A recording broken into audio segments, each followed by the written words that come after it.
Thank you for tuning in to the Joystick Frequency. It's a video game podcast that doubles as a video game book club where you're a member just by listening in. I'm your host, Trent. Joining me are my two co-hosts, Walker. Oh, my back hurts. And Brady. Hey, y'all. We're recording this one in the morning. 10 a.m. Santa's coming to town. Yeah, we're complaining about 10 a.m., y'all. That's where we're at in our lives. To be fair, daylight saving time just kicked in. Even though all three of us have jobs that cause us to work earlier than 10 a.m. on a weekday. So I don't know why we're complaining. We're also certified gamers, so we don't typically wake up before 10 a.m. typically. On a I also just don't go to bed until 12 anyway. So, yeah. Oh, man. And that's on a normal day. I probably should have made some tea or something to get caffeinated, but I've got my coffee right next to me. Oh, you... I am balling. Last time, I believe, was our... Game of the Year. Yeah, Game of the Year, which is like a month and a half ago now. So we had the full month of February to play and explore new games, have fun. So let's go on, before we start talking about Palworld, the focus of today's podcast. Let's go ahead and go into y'all's months. What else have y'all been playing? I want to hear from Walker, because I know he has a PS5 now, so I want to see what he's been diving into. I sure do. So I've actually played way more games in the past couple of months than I feel like I played in the entirety of last year, which is buck wild. I haven't finished them all by any means, but I have been playing a lot. We'll start out strong. Right now, I'm neck deep into Spider-Man 2. And Brady, I will say you were absolutely right. This game is so fucking fun. It's so fun, dude. Incredible game. I don't think I'm, story-wise super deep into it. But some kind of, non-spoiler stuff I can talk around is, you mentioned the traversal when you were doing your, talk about the game a couple months back. And 100%. They stage this super cool and impressive fast travel system where you can fast travel to any point on the map in under 5 seconds, and there's next to no loading screen. That's fantastic. I don't think I've ever used it. I don't think I went into super detail because, again, I never fast traveled in this game because I liked swinging around so much, which says something incredible about the game.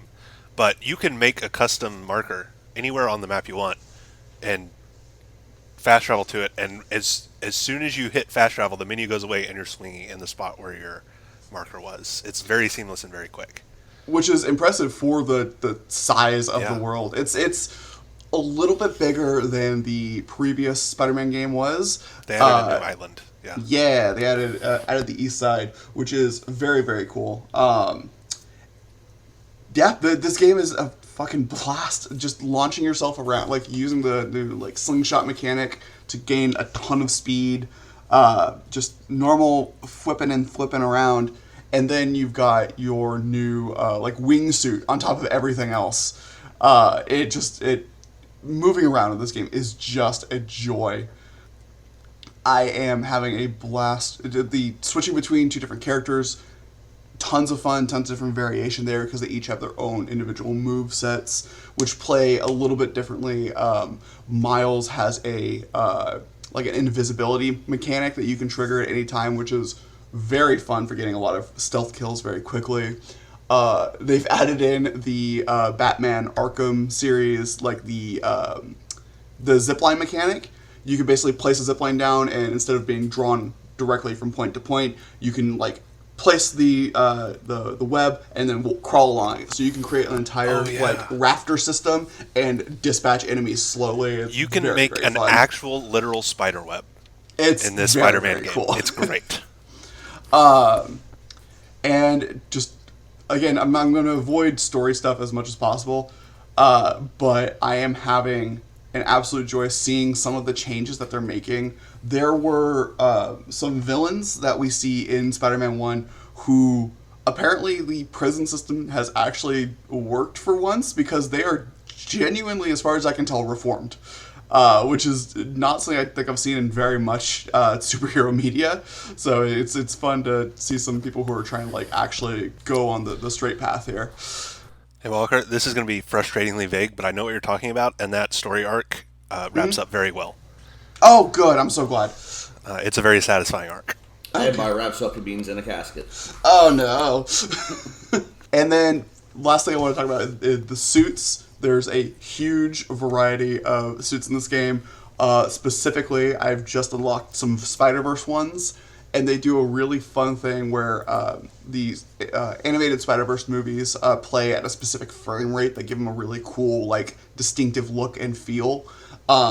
And whenever you equip the suits, your characters actually move in that same frame rate, so you can actually like flip around the world in the miles. Yep, absolutely. I never put on those suits. I had no idea. That's awesome. Oh, dude! Like, you can get one for obviously Miles gets his like Spider-Verse suit specifically, and then for Peter you can get one that's Spider Noir, and they both have that same effect. Incredible. Very, very fun. It is a little disorienting at times because it's playing against, the 60 FPS backgrounds and everything else in the world moves normally. It's just your character that kind of gets this animated feel to him. Still very, very cool and very fun. It captures so much personality. And I am having an absolute blast. I don't want to take up too much time, but I do want to quick rattle off a couple of the other games I'm playing. I booted up Jasant. I am a little bit into that now. That's been really, really fun. I'm about 3 chapters into the Resi 4 remake. I've been playing with M. That's been an absolute joy. I've never played any of the Resident Evil games, so this is a very interesting experience for me. And the big one that I really wanted to talk about, and I would love to go into more detail, but I don't want to eat up a ton of time, is Lies of P. I know I mentioned it on the top 10 list, kind of gave it an honorable mention in my bullshitting my way into Outer Wilds being the top. Lies of P is genuinely a really, really, really fun Souls-like. It plays a lot more, again, the only Souls-like I've really played is Elden Ring. So I can't speak to any of the Dark Souls, Bloodborne, Sekiro, anything like that. But knowing what I know of the mechanics in this game, or in those games, it borrows one of the parry mechanic from Sekiro. It has a far more aggressive fighting style like Bloodborne supports. It takes this concept of Pinocchio, this fairy tale, and kind of spins it into a really fun, instead of wooden puppets, there's mechanical puppets around the world that are one day have suddenly turned bad and started killing everyone, so you got to figure out the source of that. You play with your main character Pinocchio, you've got the Blue Fairy, you've got Geppetto, all the bits and bobs from the Pinocchio mythology that really play into it. And there's a lot of really fun mechanics and systems, and each individual weapons have their own feel and fighting style built around them. It's genuinely impressive for what is, I believe, an indie game. So I actually heard about this. This is whatever company made this game. This is their first game. Yeah, fucking insane. This is a really, really, really good game. I would highly recommend it. And yeah, I think especially to you, Trent, Brady, I know you're not a crazy big fan of the Souls in general. If you got a couple extra hours, I would say give it a go. Give the first level a try. If you don't vibe with it, you don't vibe with it. But I think Lies of P has a demo out, right? I know they did so. At one point. I don't know if it's also free on Game Pass, which is phenomenal. Incredible. So yeah, I dumped 40 hours into the game. Genuinely some of the coolest boss fights I've dealt with in gaming in a little while now. I loved it. I really had an absolute blast with it. And it probably would have ended up slightly higher on my Games of the Year list last year if I had finished it. Okay, I've talked everyone's ears off. What have y'all been playing? That's what we're here for. No, that's what we're here for. You want me to go next? Sure. Yeah, go for it. So, I'll start with the least exciting one. Trent, you mentioned a while ago, almost half a year ago, that Power Washer is getting a new DLC for Warhammer. Came out in January. I know because I checked the Power Washer game page every once a week for 6 months looking for that DLC to come out. Heck yes, dude. But it finally came out, so I played that. Brady's it's great. Silent obsession. My obsession that I share with no other of my close friends, so I have to be silent about it. I know a lot of people on the internet that like Warhammer, but nobody that I actually know. So that was a great DLC, super fun. It's Power Washer Simulator and Warhammer, two of my favorite franchises together. It was great. Another game that I played was Assassin's Creed 3. I had not played that one before. I recently learned a couple of things about it. One, that there was a homestead that you could build up as you played through the game, and for some reason I'm a sucker for anything that lets you build up like a home base situation while you're out adventuring. Truly one of my favorite genres of video game. And I also learned it was on the same engine as AC4. I don't know why I didn't know that it was basically Black Flag, but in America, but it is. And I had a total blast with that. Super fun game. That's actually the next one I'm playing, because we'll get into it, but I just got done with Revelations. Nice. I think that might actually be my next one, because I haven't played Revelations yet. Oh. Have you played 2 in Brotherhood? I have not played 1 or 2. Okay, I would play 2 in Brotherhood first before Revelations, because they're kind of a trilogy that, all right, like, the story flows together. Gotcha. But anyway, that super fun game. The protagonist, they did.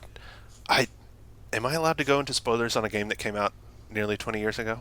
Ooh, I would say I have not played this one. Okay, so I won't go into spoilers. I'm playing it next, so I would ask you not to. Okay, so I have won't you go actually into... never played at all, Trent? Like I played like maybe the first like hour and a half of it, and I did not like the controls years ago at the time. Like the controls felt weird, so I scrapped it and just never ended up going back to it. I was always planning on going back to it, but then I decided, actually I'll start from the first Assassin's Creed and start that. And I started that like 3 years ago, and I have to play through a full Assassin's Creed, and then I'm like, okay, I'll take a small break, or I'll take a break in between this one and the next one, essentially. So, oh man, I really enjoyed Assassin's Creed 3 when I played it a while back. I like the fun spin on some of the American. Yeah. I want to say mythos, but it's not really mythos; it's just history. I would argue that a good portion of the American Revolution has turned into mythos as opposed to history. True, and it's I think it's cool seeing things from the native perspective a lot more than we typically see nowadays. The home base mechanic is very, very fun too, like the hub world area. Yes, I did enjoy building up my homestead and helping all the little villagers resolve their personal lives while I was taking down the revolution, or building up the revolution, taking down the British. I'll give you a little bit of excitement for the second one. You do get a similar build up the homestead kind of thing in 2. Hell yeah. Or, no, my bad, Brotherhood. Hell yeah. And in Revelations, it's the whole city, so. Dope. In 3, I know you played Black Flag, Trent. Yes. I know you said you didn't like the control scheme. The controls are basically the same between AC3 and Black Flag. Are they really? Basically. Black Flag was one of my favorites, so. The combat is a little less refined. It's a little jankier than Black Flag. And the sea combat is also a lot jankier than Black Flag. There's sea combat? There It was sure a trial fucking run. is. You've got Marquis de fucking Lafayette. Of course there's sea combat. Yeah, you can't leave out Lafayette. Can't leave out Lafayette. Truly, I feel like I'm missing a G of history. That's just an American history reference, my man. Lafayette was a French pirate that helped the American Revolution and then went and helped the French Revolution. Motherfucker was fighting monarchs from New England to France. Mm-hmm. Well, it makes sense that he's French because we have a city in Louisiana named after him. So. Yep. Hey, that's Louisiana. Named cities after French people since Louisiana. Since 1803. 1803. Okay. Probably beforehand. So yeah, loved AC3. Super fun game. Recommend it to anybody who likes Assassin's Creed, and especially Assassin's Creed 4. Because they do, like, offhandedly mention Edward Kenway in the game, too. It's set after him. So he does, like, come up very briefly. That was fun for me. And the other game that I've been playing, which I think is the most interesting game I've been playing, is Banisher's Ghosts of New Eden. Which I think we talked about a little bit when we watched the E3 presentation, because it was one of the ones that just briefly came out. But basically, it's set in, again, and this is actually a big reason why I played AC3, because I played Banishers first. It's set in pre-Revolution America, like early 1700s era, when it was still a colony. And you are a European banisher, which is someone who banishes ghosts. There's two of you. There's a Scottish dude and I believe she's Haitian woman. Y'all are dating, but she is also she trained you, but you're all are also in love and kind of in a relationship. And then shit happens. This isn't a huge spoiler. It happens in the first 5 minutes of the game. The woman dies and becomes a ghost. And then from then on, you're working to, number one, reconcile the fact that you're a banisher that has a ghost with him, and you're not banishing her because you love her and you're trying to decide whether you want to try to do some fucked up shit to bring her back, or if you want to just pass her along peacefully, but you need her help right now to take care of the super big ghost that killed her. It's a lot of moral decision making and meditations on accepting death and moving forward with your life after it. It's a really emotional and storytelling game. Even though like the combat and stuff is still fun too, because you're fighting ghosts. How is that not fun? So that's why you killed Thrally. One of the reasons. Yeah. Yeah. I was emotionally broken up after this. It's done by Don't Nod, right? Don't Nod, yeah. Which is That's kind the of people that crazy. did it. Yeah, what else did Don't Nod do? They've done a pretty large variety, and they're kind of branching out more and more as time goes on. But I feel like they're most famous currently for the Life is Strange Life series. is Strange. Yeah. I actually get that. Life is Strange is a very story series, right? It's basically all writing. There's not like a lot of gameplay stuff. Yeah, and that tracks. There's a lot more gameplay. This is basically, it kind of plays like God of War, like style-wise. Oh, You're just running through a bunch of technically open world, but really not maps, fighting monsters that show up, and upgrading your weapons as you go, kind of thing. Mm-hmm. Obviously, you're fighting with a musket and a sword, not a axe, but it's very fun, and you get special abilities and shit. They also like you have a torch that you can burn people with, and you have ghost abilities that do things like teleport you, and yeah, it's a lot of fun. Don't Nod also did Jasant. Did they? Yeah. Hey, we're big Don't Nod fans here at the Joystick Frequency. Can confirm. Even if we don't know how much we are huge Don't Nod fans here at the Joystick Frequency. They also did a game that I might end up playing later in the year because it's on my... I did a list of games I'm going to play that A to Z, essentially. They did a vampire game. Yeah. I played that one a little bit. It's very fun. I was not in the mood for it when I played it, but it is a game that's on my list to go back and play again. So hey, we might be Don't Nod fans, guys. We might be Don't Nod fans. But truly, I'm not emphasizing enough how much moral decision-making comes into this game. Because every quest is like a different quest of someone that's haunted, and you have to figure out why they're haunted, which is usually they did some fucked up shit to some guy and he's dead and now he's haunting them. And then you have to decide whether to banish the ghost, which is basically send them to hell, ascend the ghost, which requires some extra shit, but you like let them pass peacefully, or to bane the human, like the living person. Oh shit! Which is to curse them, and then they die, and then you take all the ghost energy from that whole interaction and feed it into your ghost wife, so that she can come back to life eventually. Oh shit, dude! Yeah, there are some decisions to make, and everyone's fucked up, so you don't feel that bad about human sacrifice. Oh shit! But like that's not as bad as some of the crimes that you're investigating. This was a game that when it was announced a couple years back, I think at E3 or the Game Awards, one of the two, I was incredibly interested. It kind of stealth dropped on me. I didn't realize it was coming out so soon. We've had a lot of stuff stealth dropping this year already. Yeah, for real. Yeah. So I'll probably end up checking this out once I finish the 10 games I've started. I will say this is going... Unless I play 9 other incredible games, this is going on my top 10 list. Shit. This is going on my top 10 list, probably above Palworld. Although that might be because of the style of game that I prefer. But I think it's an incredibly well-made game, and it's very good. If you like story games, this is great, and I recommend it. Shit. I will absolutely be checking it out. Also, if you like dark and depressing stories specifically, because this is not a happy story. This is a very sad story. I have not finished it, but I do not expect a happy ending. Oh no. Walker, I fear for the rest of our D&D characters now. Thrally was just the first. Look. Thrally made the mistake of only having 13 HP. All right? 19. 19. Still one shot. He didn't have 19. He had like 15. And he didn't one-shot him, he two-shot him. There's a difference. I two-shot him. I chunked him down a little bit, and then I did all his health again to kill him. Spoilers for the fucking campaign we're playing. Spoilers for the campaign, by the way. Thrally's That's dead. right. This will be out way before. Way that after. Is, so. But we got a new character. We got new combats. Y'all survived the last one, and I didn't know if y'all would, so that's great.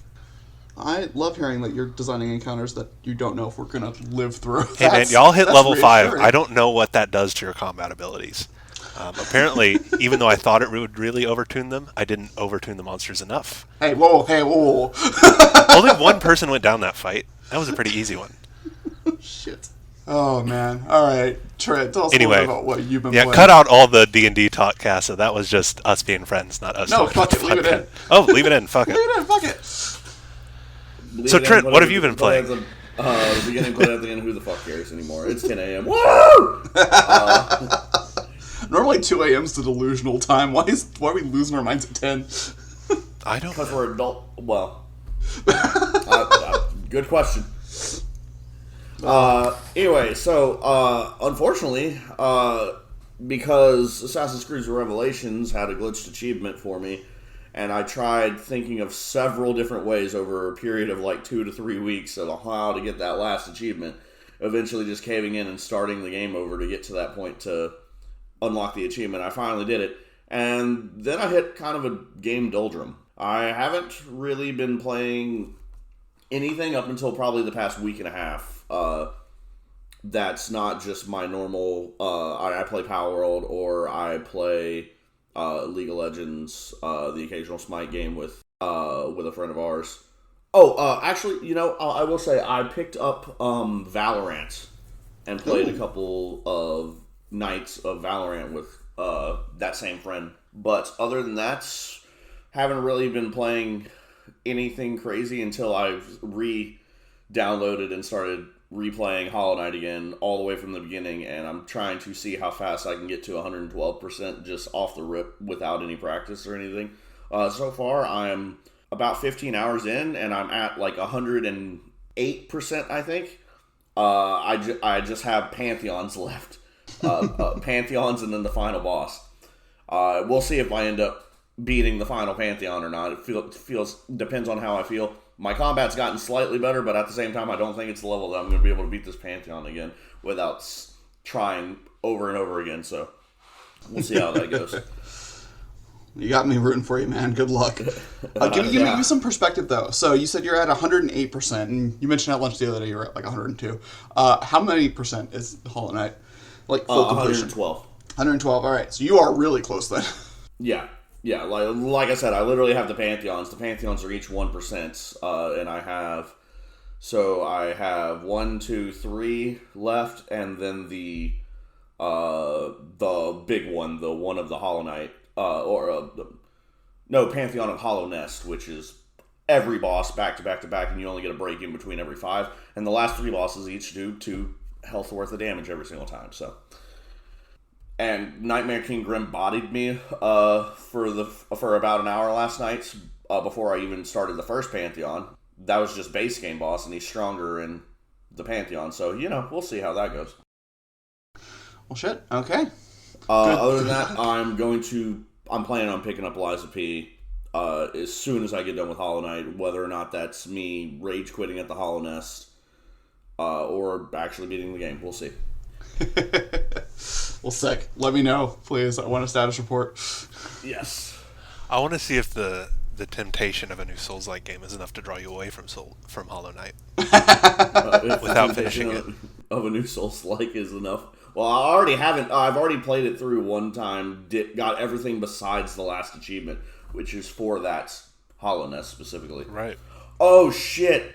That gauntlet has a boss I haven't even fought before yet, and I forgot that also does 2 mask of damage. Good luck. Have fun. Oh no. Shit. Anyway, we've This is why I don't play Souls-like games. We've been talking for 30 minutes. Do you think it's time for us to start talking about Palworld? Yeah. The main game of the thing here? Yeah, let's do it. Yeah. Who's responsible for trivia? Oh, fuck me. I'm just kidding. I didn't win it last time. I felt like this is going to be a rushed one, so I did not warn you ahead of time to make it because I was like, we just won't have it this time. Here, I'll share a screenshot of a pal in chat. You have to tell me which Pokemon it's copyright infringement on. Okay. Pikachu. Psyduck. Oh, shit. All right, who wants to dive us into this here? Yeah. So let's talk about Palworld. Palworld is an action-adventure survival monster taming Pokemon type game published by the developer Pocket Pair. It was released in mid-January of this year, and it has become pretty big, I would say, at least culturally. A lot of people are playing it.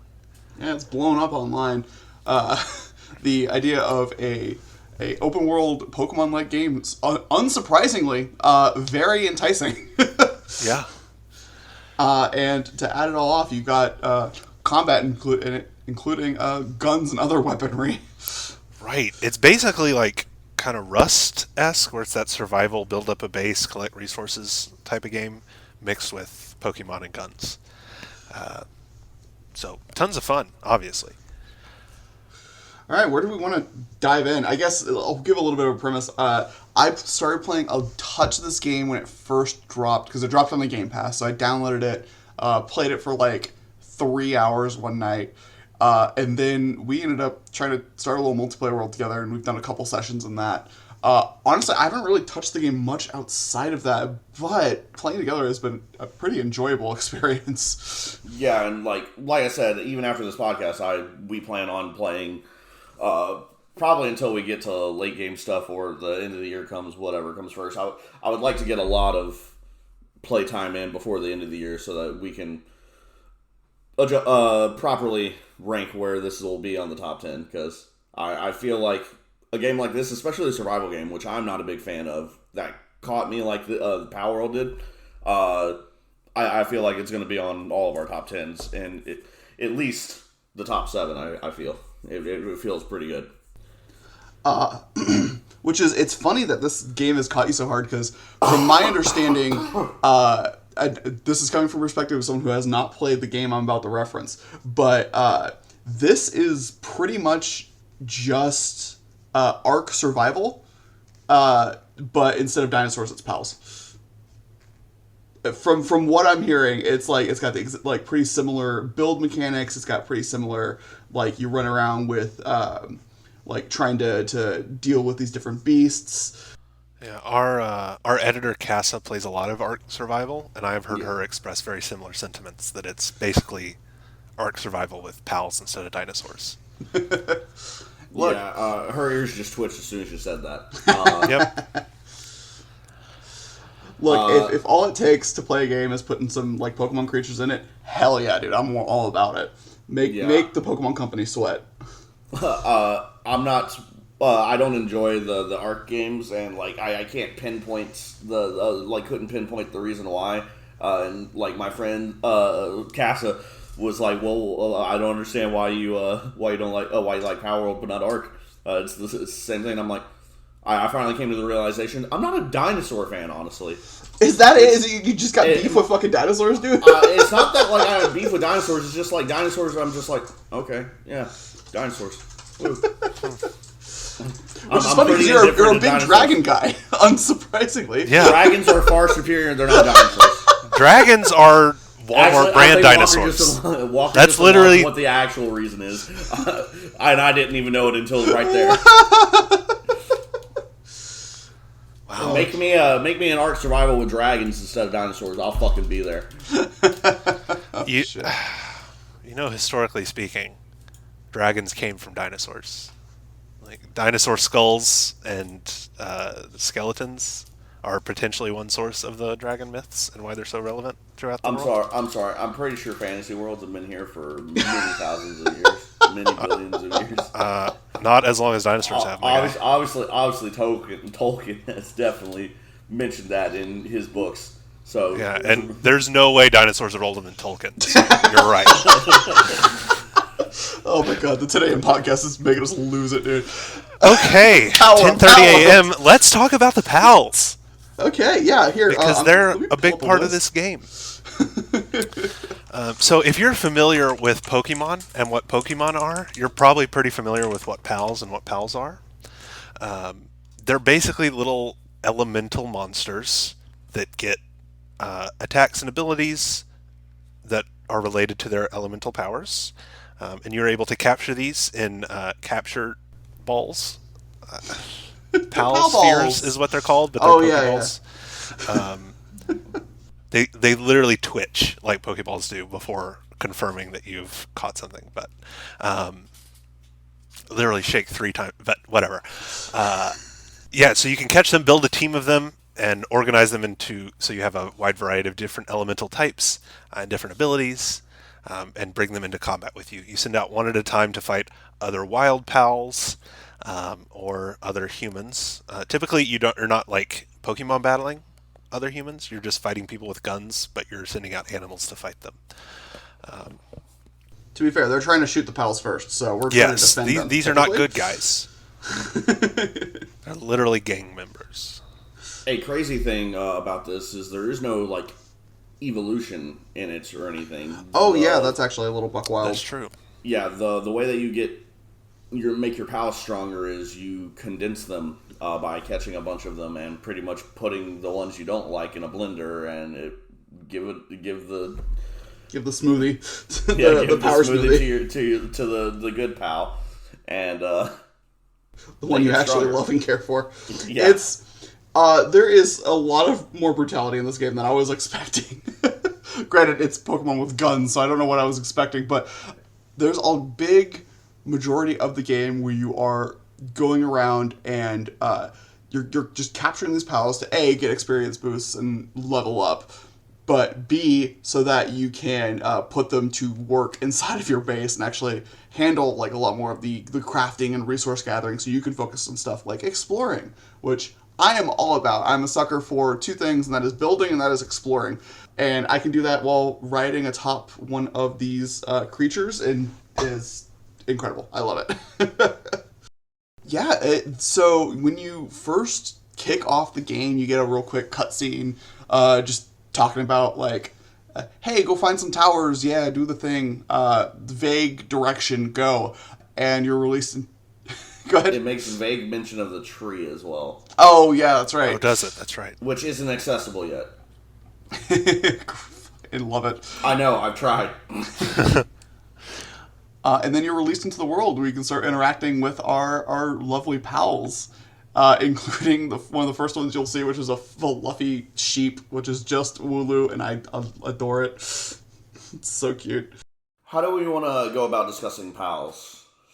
Oh, that's a good question. I mean, I guess we should probably just pick some favorites because there's a lot of this stuff. I haven't seen a lot. I like the idea of picking like a couple favorites each. Okay.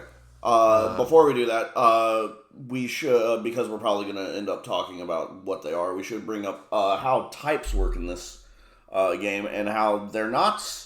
they're both similar and different to Pokemon. There are only 9 types in this one. There's neutral, then you have your elementals, fire, water, lightning, earth/grass, and then ice. And then you have dragon, dark... What am I missing? There's one that I'm missing. I think did you lump grass and earth into the same one? Oh yeah, that's because those are 2 distinct types. Yeah, my bad. That's what I did. And the way that the type chart works is the 5 base elements are like damage each other in a circle, with fire being the only thing that's effective against 2 types. It being effective against ice, which is effective against dragon, which is effective against dark, which is effective against neutral.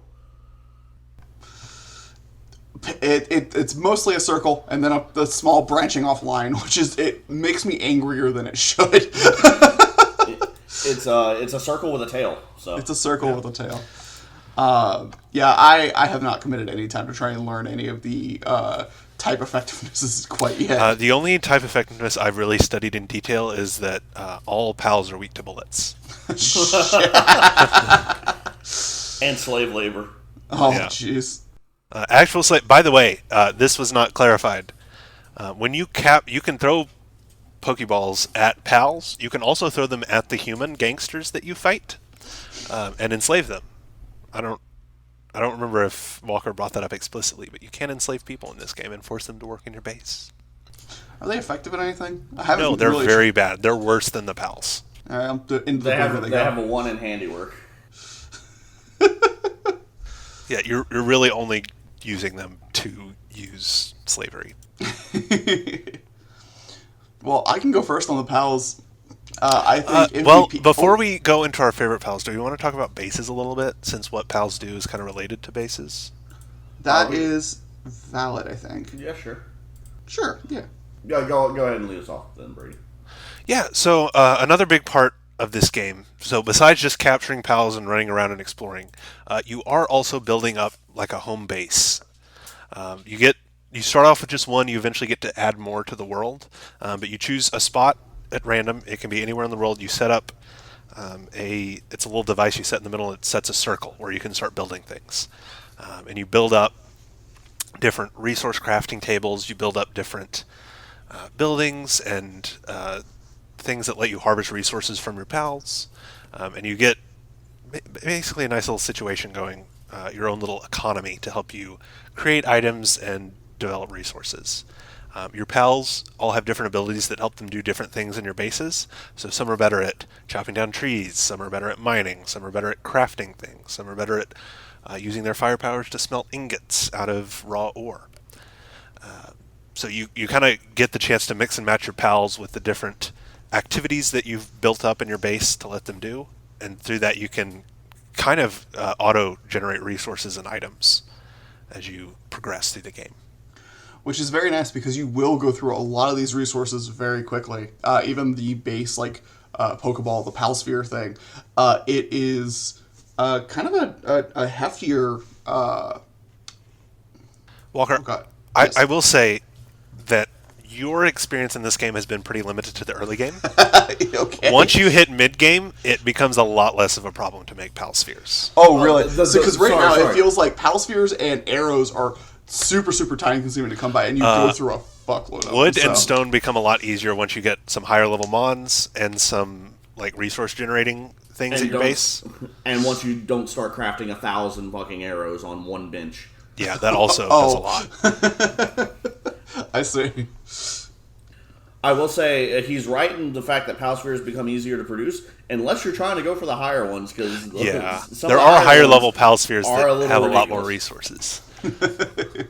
You start needing ingots to build higher level Palspheres.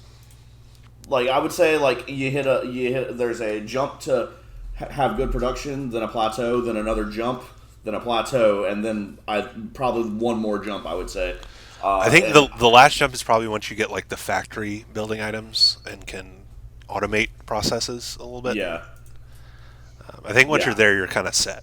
I think I'm like at the last plateau. I need to get that last jump for the ultimate or the hyper and the legendary. So I'm basing this purely secondhand knowledge.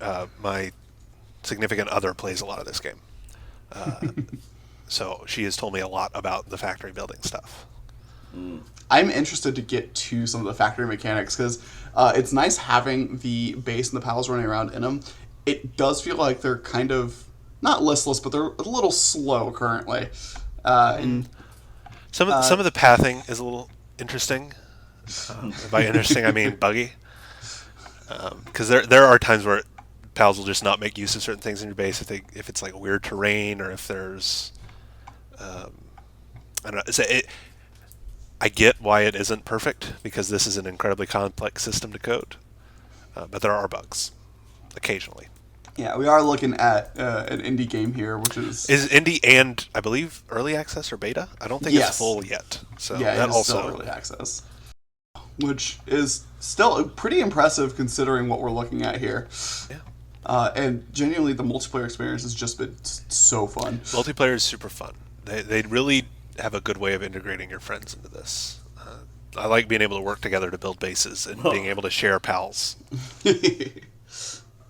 And to date this video, I guess, yesterday, literally, we got a announcement for Palworld's first raid coming. Oh, did we really? I hadn't heard about that.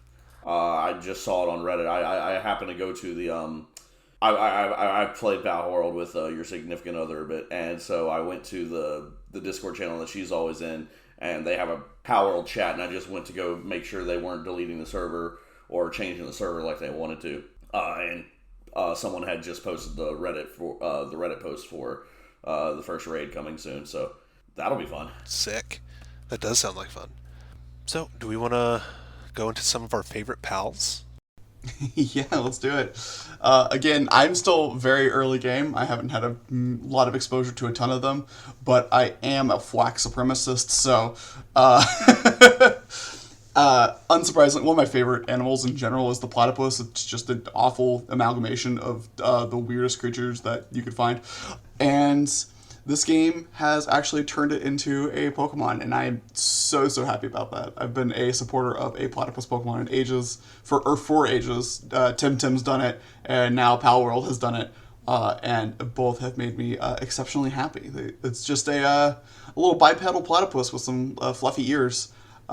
He's a lovely guy. I think we've run across 2 of the quote-unquote shiny versions of these guys, which in this game does not mean they get like any kind of like color palette switch, but they do get slightly better abilities, and they are fucking big. big platypus. Big old boys. Big platypus. So yeah, he's lovely. I'm a big fan. What about you guys? Do you want to go? I'm still looking up some names of the pals. Yeah, I'll go for an early game one as well. One of my favorite early game one is Tansy, because like once you get to a certain level, you get to build his helper item, and he pulls out an assault rifle mid battle and just starts fucking blasting people. So it's give a monkey a gun. Give a monkey a gun and you see what he does, and he fucks shit up. It's fucking funny. Oh, beautiful. And he's basically like a Grookey lookalike for the most part, at least in my head. He's got a big old like leaf on his head, and he's just a cute little monkey. He's a grass guy. monkey. He's a little grass monkey. That funky monkey. I appreciate that. Thank you. Are we each doing one and then going around? Yeah, we'll do a little. Okay. Round I'll do another early game Pokemon that's one of my favorites, and that is Fox Sparks. He's a little fox dude that breathes fire, and once you build a specific item for him, you can use him as a flamethrower. It has always been a dream of mine to use a Vulpix as a flamethrower, and this game has let me live my dream. It's kind of buck wild that these partner abilities just let you either somehow like pick up, like wield your little dude as a weapon. One of my favorites that I managed to scoop up fairly early on, I think earlier than I'm probably supposed to, is a Jolthog Crest. We rescued it from one of those little like capture points. So some of these enemies that kind of patrol the game that we talked about earlier that walk around like trying to attack some of the pals, they set up bases every now and then. And if you raid them occasionally, you can find some captured pals. You can release them, and then they become your buddy. So I got a Jolthog Crest, who is a like an ice variant of an electric hedgehog, and his ability allows me to just toss him like a fucking grenade, which is great. And I get like an ice explosion AoE, which has been pretty fun. Swapping to more of a mid-game one. Walker hasn't seen this one yet. It's called Digtoise. Basically, it looks like... I'd say this one looks more Digimon-esque, honestly. It definitely reminds me of Armadillomon a bit. If Armadillomon was like wearing Bowser's shell, essentially. It's just a big turtle with spikes on its shell. Ground type, and its ability actually makes it it mines ore more effectively. Oh, sick. So he's good for putting in a base where you might have ore on the ground so that they can mine. Well, shit, yeah. I'm always a sucker for a big fucking spiky turtle, so Bowser's my guy. I'm also going to go with another mid-tier pal that I don't know if Walker has seen yet. I love Sweepa. Sweepa is basically, so imagine a scoop of vanilla ice cream. Okay. Put cat ears on it, 2 dots for eyes, and a mustache. This is my new favorite. So, Sweepa is like the Spheal of this game, in my opinion. It really is. Just Spheal with a mustache. Like, if Spheal had a mustache, like, you'd be like, oh, yeah, they're the same person, kind of thing. It's fucking... Hold on, I'm putting a picture in chat for you, Please do, Walker. I need to know what I'm looking at here. Yeah, and so when you get this Sweepa, you get to, when you build the items for it, write it. So you just hop up in between its ears, and Incredible. it zooms around shooting ice crystals at people. It's so much fun, and I love it. It's adorable. Okay, this is my new priority next time we play. You can get it at a pretty early level, too. There's a boss somewhere that spawns at like level 15-ish. Okay, we can take that. Yeah. That's how I first discovered it. Sick, yeah, I'm a fan. That's adorable. Oh, fuck, is that back to me? Yeah. I will go with, I only just encountered this guy, but there is a cow. I actually don't know its name. Monserina. Monserina? It is just the stupidest looking thing. It is the textbook definition of, like, cute game, like, cozy game farming sim cow, with just, like, a Snorlax face on it. And he's just chilling. He's just a big goofy guy. I love big goofy guys. All right. For what can I do that? Why can't Discord needs the ability to drag and drop? Agreed. Oh no, I don't want to save image. Sorry. I just want to copy. That's for Walker to see. Another one of my what? Oh, you don't know. This is new to me too. Oh shit! Yeah. Hello, Mega Haircross. How you doing? Yeah. Another one of my favorites is Warsect. He's this one I also feel is like pretty Digimon inspired more than anything because I get a little bit of what's his name Mega Kabuterimon vibes from him. And yeah, he's just this big fucking beetle that's grass and earth type, and like you just see him. He's super tanky, and he runs out and like throws rocks at people. His ability is hard armor. When fighting together, it increases the player's defense and applies fire damage to the player's attacks. Interesting. Yeah. So it just makes you tankier and firier. Oh god. Yeah. Yeah, and like I love the like how some of the passive, like each one has a unique passive skill or a partner skill that they're called, and a lot of them can be like just resources, riding, but you get some of these unique ones like this that's like, oh, okay, so it makes me tankier so I don't die in the fight, as well as gives me fire damage. So yeah, they do a real good job with their skills and having skill diversity in this. So yeah, I have had a lot of fun trying all the different unique skills. That is one of the areas I think they've done the most creative work, is with some of the skills of these pals. Absolutely. A lot of them have skills that either like let you mount or ride them, but there's also I love this guy. Sorry, Brady, go ahead. Yeah, so speaking of riding them, my last favorite Tim is Chillette. He's a little ferret thing. He's ferret as well. Like a ferret lizard, but he's ice and dragon type. And you get to ride him. He's a rideable Tim. Pal. Pokemon, whatever. But if you look at the picture, so he is a ferret, but he's standing on his back 2 legs with his front 2 legs up. Mm-hmm. When he walks on all 4 legs, so he looks like a little worm on the ground.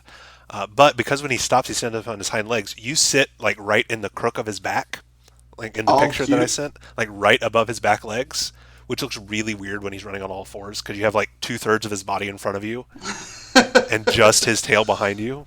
It looks awkward and it's amazing. This is specifically for Brady. Because I assume he hasn't seen that either. I also have not seen that. Holy shit! What the fuck? Yeah, fucking that's menacing. He's a level 44 boss. He is not easy to take down. I want it. Yeah, I want it bad. I think that's Nathan's favorite, by the way. Nathan, I believe that. I believe that. Stole him from me the first time that we. Nathan loves scorpions. We went to go catch it. All right. Shit. All right. What else do we want to talk about? We could talk bosses a little bit because there's a couple varieties in the game. Oh, okay. We got some. So the base map, for the most part, isn't typically filled in a lot of places. You can pick a place to spawn out of like 5 or 10 different areas. It's kind of surprising. And then plus your base, and plus whichever fast travel points you end up finding spread throughout the game. But as you're exploring and filling out the map, you will come across some boss creatures or boss pals just kind of spread out around the world.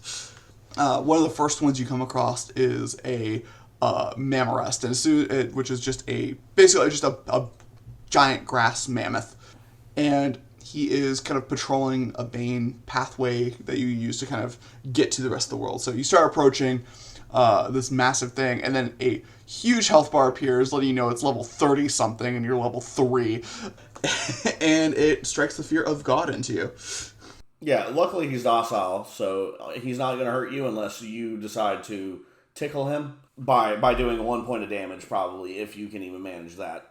And a lot of these bosses, these specifically are called alphas, they start at level 11 and go up to level 50 in the world.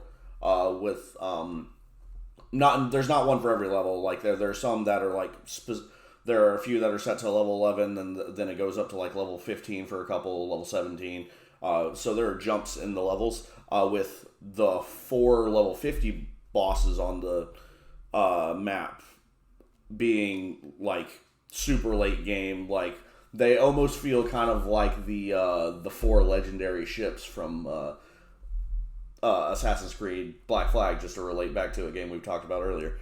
Because if you see them, you're like, that is the coolest thing I've ever seen, and I'm terrified because that is max level and its health is way higher than I expected max level health to be.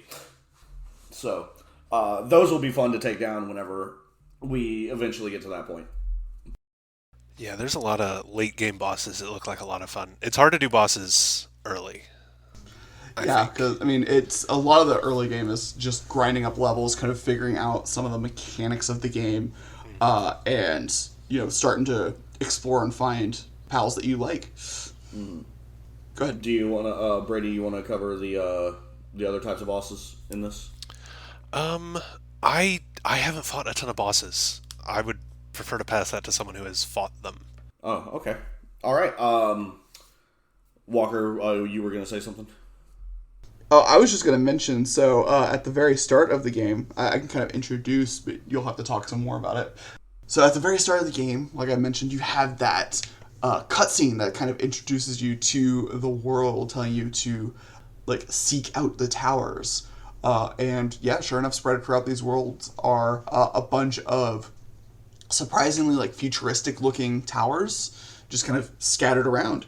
And these are the locations of the next kind of boss fight. That boss fight being the tower bosses. And tower bosses, they are a little different, as they're almost similar to the dungeons of the game, where you go in with a group. You can go in solo. The only difference between the dungeon and that being, once you go in, there's actually a waiting list where it lets as many people gather as possible first before you hit accept to go in. So a very MMO style kind of queue to get in. And you go in, and once anyone is challenging it, no one else can get in until their challenge is over. And you have 10 minutes to defeat these tower bosses. And these tower bosses consist of they're set pals, but each of these pals has a humanoid, or well, I don't know why I said humanoid. Play too much D&D. A human controlling or commanding them. They're a pal tamer like you are. And so the first one is this Neapolitan from Ruby looking girl that is riding a giant Grisbolt, and the Grisbolt is jumping around with her on his back, just clawing you and shooting electric beams at you. And their health is super stacked to the point that, like, they give you 10 minutes because it's going to take several minutes at least to take them down. And we recently did one with our group of 4, and we were able to take it down, I think, in like a little less than half the time, maybe a little more. But it took all 4 of us constantly like shooting at it and having our pals DPS it. So they're quite the challenge. And the first one's set to level 15, and then it jumps from there to level 25. I think, is it 25? Yeah, I think it's 25. Then it goes to 30 for the third one, 45 for the last one. I don't know the levels off the top of my head. I guess I did, and then that knowledge went away. But the last one's a level 50, so they are not unthreatening to take down. But luckily, each of these towers is in a different region, and you can see them for miles. So you kind of get the sense of how powerful it can be by whether or not you can survive in that area yet or not. If you're dying to the heat of the volcano, probably can't take on the tower yet. Yeah, that's what you think. I can do it. Maybe for you, but I'm built different. I'm built different, maybe. Yeah. What else do we want to jump into next here? I think, have we talked about any dungeons yet? Oh, no. I don't think so. In addition to the towers that you can go in, there are dungeon raids that you can do. Again, these are things you can do on your own or with a group of people. Basically, it's, I assume, procedurally generated. It's a little cave system that you work your way through with some rare pals that don't exist. I don't think it's procedurally generated. I think they have like a couple of like they have different set layouts. Yeah, standard set layouts. And they just randomly do one of them. So. Yeah. So, right. So you have this cave system layout that you go through, and you fight gangsters and pals, and you get the chance to get unique rewards and a lot of treasure chests and some rare pals that you don't see elsewhere in the world. And at the very end of this cave system is a boss. Generally, if I'm remembering correctly, out of pals that are found in the area, or is it just a set pal for the level of the layer? So I think it's a set of pals specific to the level of the dungeon. Okay. So based on the level of the dungeon that you go into, you'll get different pal options for the boss. Higher level is rare mons, lower level is less rare mons. And yeah, you get to fight them and you get the chance to capture a boss. It's a great way to level up. There's mons everywhere. Yeah, there's a lot of pals. It's also a great way to get the alpha versions of pals that exactly. aren't Yes, in the the bosses overworld. are alpha versions, which are bigger in size and generally have better stats than the smaller versions. Yeah, I haven't done a whole lot of these, so I can't speak to it really that much. But the couple that we've done have been pretty enjoyable. It's just a nice little excuse to take some get some extra battle experience more than just like in a more direct process and find some extra treasure and mons and stuff like that. All right, then let's go ahead and talk about the level up process and what it entails. That way we can lead into the technology. Sure. So you start like most games at level 1, and as you go and do different tasks throughout the game, you gain experience, which lets you level up. You get experience by crafting items, you get experience by defeating or catching pals, and I believe that's it. I don't think you get any for harvesting resources. But by far the quickest way to level up is by capturing new pals. You get bonuses for the first 10 pals you catch of a species, so the most economic way to level up is to catch 10 of each species. And as you level up, you get different perks and stat increases. You get to choose one of your stats to increase every time you level up, and you also gain access to new technologies, so you can build different things in your base. And this is like the bread and butter of the most of the advancement in the game. So this is how you unlock recipes for your typical base building stuff. So your like platforms, your different crafting tables, your additional stuff like your spheres, and then the upgrades for the pals themselves to unlock some of their special abilities. It also includes like their armor and weapon schematics for different like you go from stone to metal to variations of your weapons because as much as the pals are useful for the early game at least, a lot of your damage is going to be from you until you get a solid team, or just ride around on your pal and have them attack if you have a riding pal. But there's also he mentioned furniture sets. They do a good balance of giving you stuff that would be good, just useful in general for building the base, and then right at the end of almost every level they tag by the way, here's a decoration set if you want to grab that one. Which I always do.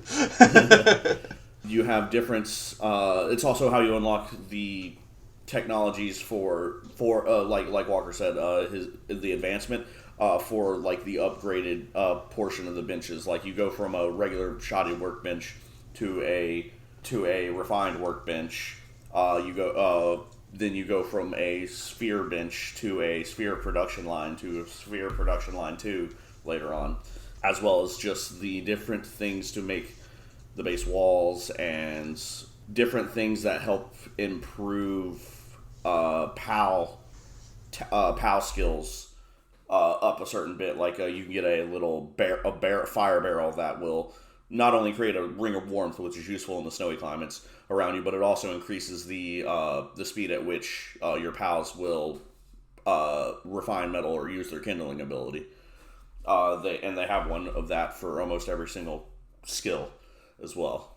And the technology is pretty like varied. So there are 2 different levels of these tech points that you get. You get some base ones just from leveling. This is how you unlock the majority of these different upgrades, most of the PAL interaction stuff and the base building mechanics. But there's also the ancient tech points, which are a rarer resource. And these, I believe, typically come from dealing with the tower bosses.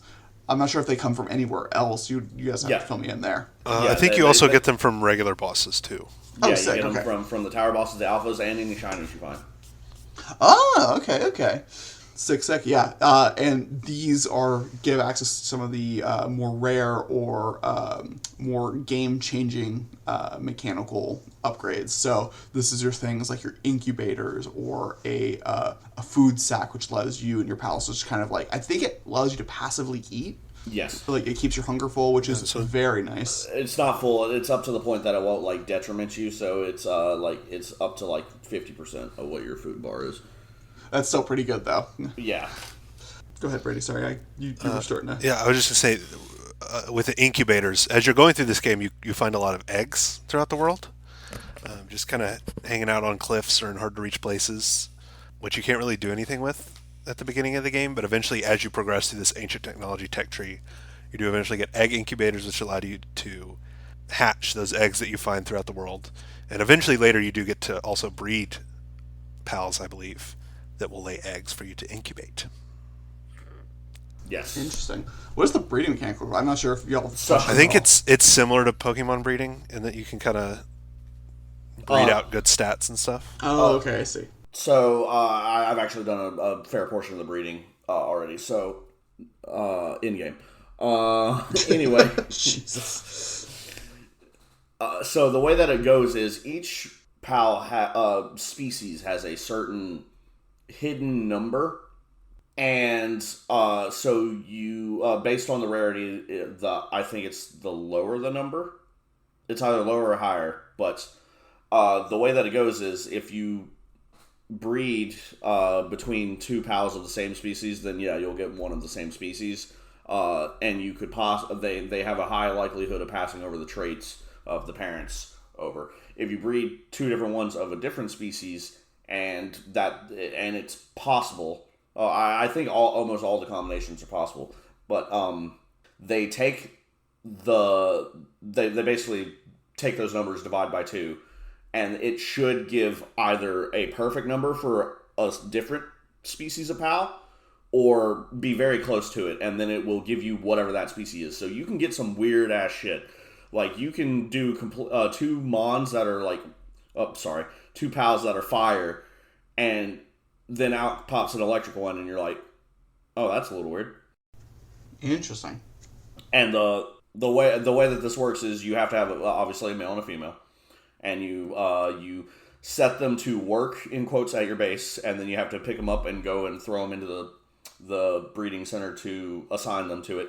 And then there has to be cake in the chest attached to the breeding center schematic, and making cake's a little takes a lot of resources. Like we finally gotten to the point to where it's like we have a plethora of it now.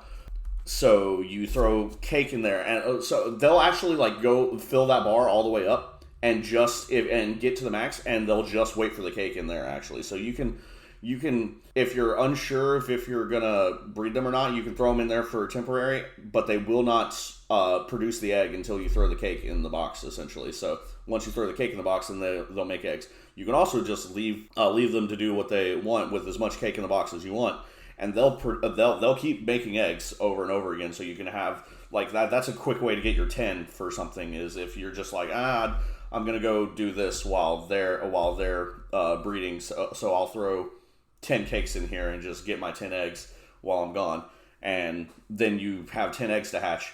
Like I said, passing over stats is pretty easy. There are certain stats that can only be obtained by some overworld pals, and so you can't find in the wild unless you go and specifically catch that alpha version. And then once you do that, the only way to spread it is to breed, and that way you can get it to other species. Interesting. Okay, that's a surprisingly in-depth system for breeding in a Pokemon knockoff game. Yeah, let me get a small example. There it is. So basically, if you're looking for an Incineram Noct, then an Incineram Noct's breeding rank is 580. I guess, of course they called it rank. Why wouldn't they? So what you do is you get an Anubis and a Incineram. Anubis is 570 and Incineram is 590, and the result will be a 580. So it'll be Incineram Noct. I think that's how it works, right? I'm trying not to just word for word read this fucking page. So there is like, for people who aren't digging hardcore into the system, it creates like a degree of randomness, but for those who want to like specifically build for a certain eggs, I guess, can really lay into the system and figure it out. It's actually a lot more complicated than it seems on the thing, but there are plenty of resources online to figure out what you can get out of it. All right, I guess what do we want to dig into next, y'all? So I will say that the game is not complete. I don't know if they're technically calling it a beta or not, but the game's not finished. They're adding stuff. We got a big patch a couple weeks ago, and we just got the announcement for a raid coming up soon in it. So they're not done with it. Hence why you probably don't have access to the tree yet. So that like they'll constantly be working on this game for a bit. I think they want to stay around for a bit. So there might be a lot more going into this than we originally thought. And it'll be a fun game to come back to. Yeah. Do we want to rank it? Or is there more we want to talk about first? There's not really... As annoying as it sounds, there's not really that much more to talk about with the game. The experience of just playing with friends has been a blast. And I think that in itself creates a lot of the joy that I'm getting out of the game, at least. Agreed. So it's a fun time like playing online with friends, and this just gives an excuse to do that. All right. So what is everyone's ranks? As far as ranks go, since it's not like fully complete yet, but it is a survival game that managed to hook me. I'll definitely give it like at least a 7. It's been a very enjoyable experience so far, especially because the higher up you get, the more insane the weapons you can get. I can't wait to see Walker whenever he gets his first makeshift pistol. Gonna be fun. I think personally, I'm putting it. Look, it's not a knock your socks off game, but it is a fun multiplayer game. So I'm gonna put it at, I think like a 6 or a 7. I'll stick with 7. I'll give it the benefit of the doubt right now because I haven't gotten super far into the late game yet. But what I have played has been enjoyable enough to recommend it to other people. I'll give it a 5.5. Okay. I agree that it's a very fun game. It's a survival. Like I'm like Trent in that my survival is not my cup of tea, but I did enjoy this game very much. I do have to dock some points for the copyright issues.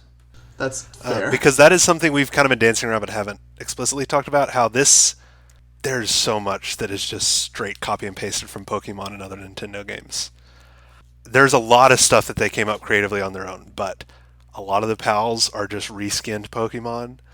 There are some sounds and visual effects when you like discover new regions that are almost lifted exactly from Zelda. It's a dead ringer. They use a dead ringer for Zelda. Like a very specific piano sting that it like whenever you discover a location, which is and the font is also exactly the Zelda font too, if I remember correctly. I think there's enough that it's a distinct game and isn't taking like mechanically too much from Pokemon, but I do think some of the visuals. I think a big reason we like this game as much as we do is because it took a lot from Pokemon. And I don't know how much I want to factor that into the game if it's just copying from someone else. You know what I mean? That's more than fair, I think. Yeah. So I would rate this at a 6.5, a 6.5. But because of all the copyright stuff, I do have to dock it a point. So 5.5 is my ranking. I will say that Pokemon may be like the premier like monster capture franchise out there, but I feel like having this game come out and be maybe not a competitor, but like someone to take that genre finally and do something with it is really refreshing. Yeah, I don't want my statement to be misconstrued. Nintendo and Pokemon are big enough that I don't really care if anyone copies their shit. Like, I don't think it's a problem morally. I do enjoy the game that they made with some of these ideas. And I hope this does spawn maybe some diversity in games on Nintendo's part. I would love for them to. They made a little bit of a foray with some of the Legends game, but I'd love for them to go a little bit wilder with it.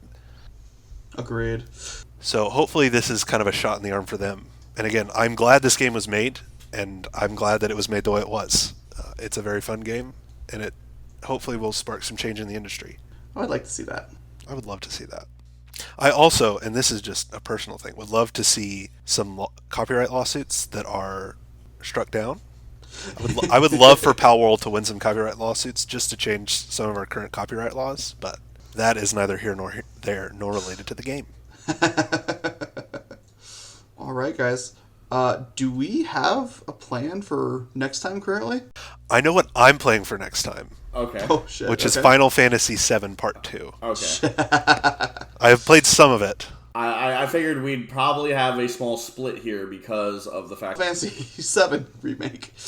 I figured that because Final Fantasy II Rebirth has been very known that it's been coming, and now that it's here, we're not going to see Brady except on D&D nights. Yep. Hey, I don't know how much y'all know about Final Fantasy VII. Do you know who Barrett is? The guy with a gun for an arm? Yes. I do know of Barrett, yes. Yeah, who's like a whole caricature of a very specific type of character from the 90s. Yeah. Hey, I've gotten some hours into FF7 Rebirth already. And his already had more of an emotional storyline than anyone else. The guy with a gun for an arm has a very deep storyline in FF7 Rebirth. Hell yes. And that's what I love about Final Fantasy, is that some of the deepest storylines come from a fucking talking cat or from a weird cactus guy. They're just so weird, and I love them. So, Walker, were you saying you were going to play the first Final Fantasy, probably? Honestly, I don't know.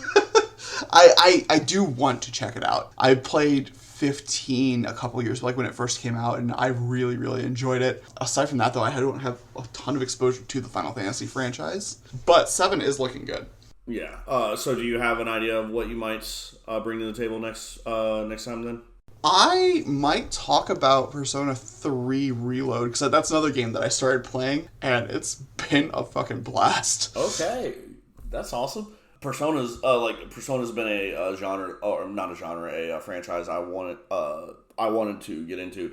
I actually have it listed on my game list this year, so I was gonna probably foray into that at some point this year as well. If you're looking, not relevant at all to the podcast, but I will say Persona 5 I played and enjoyed very much. So if you're looking for more Persona games, Persona 5 is literally just an anime that you play. So far, that's what Persona 3 has been as well. I think that's what Persona is. Yeah. Is just, hey, you wanted a school anime where they have magical powers? Here's a game of that. With the exact same pacing, too. It literally starts with an anime OP. It's pretty solid. Also, just a fair warning, if you do decide to play Persona 5, it is one of the longest games I've ever played. It is so long. That's my concern with Persona 3 right now. It's just like, I will spend 2 weeks playing the game and have gotten through the second boss out of like 7. I can't ever replay it because it just takes too long. But it's a very fun game. Okay, yeah, so I might talk Persona 3. We'll see.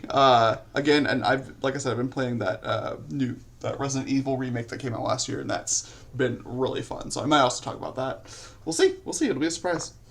As far as what I'm going to talk about, I'm looking at the list of things that have come out here, and I think, if anything, I'll either play the new Prince of Persia that came out in January. Oh, sick. That one does look good, too. I might play a little deck building game called Balatro, because I've heard good things about it. I might play a little bit of, if I end up getting it, I've heard some mixed reviews about Skull and Bones. Oh, yeah. Yeah. I heard it was I've heard a lot of bad things about it, but it does look... I love pirates. Honestly, I might try to convince y'all to play that Nightingale game. Nightingale? Yeah, it came out a while ago. It is another group, like a multiplayer survival game on PC, but it has a big push for like a lot of Fae stuff, like Fae imagery. Interesting. Okay. The whole idea is like you are jumping from world to world, so you can establish a base in one world, but you need to move into others to gather different resources. You face like different types of enemies and all kinds of stuff. It's got a really cool art style as well. And then the last one I might talk about is if I play more than one session of it, and my friends aren't complete assholes and just kill me and spawn me in and kill me and kill me and spawn me in, I might talk about Helldivers. Interesting. Yeah, that would be a good one. I get that you're expendable. I do not like watching my friends play a game whenever I could be as well. So we've had a little bit of difficulty in that. They think it's the funniest shit ever, and I'm just sitting here like, cool, man. I played a total of 5 minutes in this 30-minute session. Yeah, it's fun camping, isn't? I don't know that that's been fun since 2005. If we want to relive our kind of fantasy thing, we could talk. Dragon's Dogma 2 just dropped. Oh shit! Did it? That's going on my list too. I need to.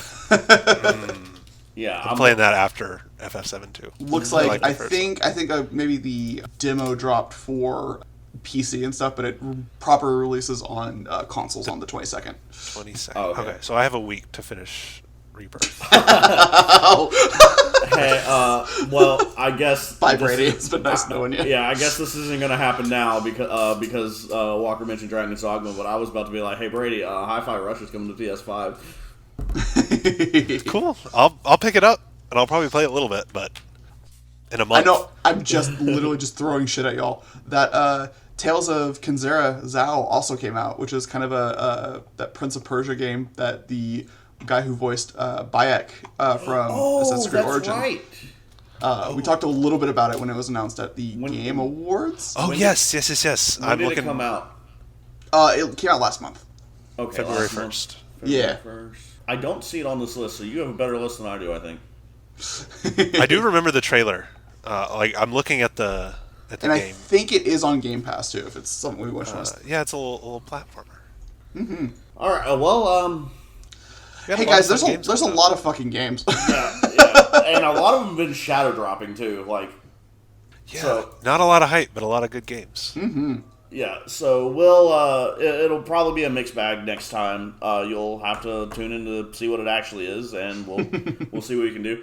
I think the only designated podcast we have this year is Silk Song comes out, and I will force y'all to play it. That's if Silk Song comes out, my guy. Shut up. Big ol' sorry. And B, the Elden Ring DLC, probably 3 months after it comes out, because we have jobs and unfortunately cannot probably finish it within a month to be able to talk about it. We'll see. It depends on how. I know me and Walker will probably play it. Brady probably will not. He'll find something that month. I will find something else to play. But yeah. But I am looking forward to hearing about it, though. It comes out my birthday. I'm taking the day off. Wow, that's perfect. It comes out on your birthday? Well, not exactly on my birthray, but close enough. Yeah, around it to where I'm taking the day it comes out off. So. All right, I think that's going to do it for us tonight. This morning. Oh, God. Oh, no, it's not night already. No! Unless y'all have anything else? I think that's it for me. I'm ready to go get some lunch. All right. Thank y'all once again for tuning in to Joystick Frequency. We'll see you on the next Wavelink. Catch y'all later. Bye. Bye-bye. Bye.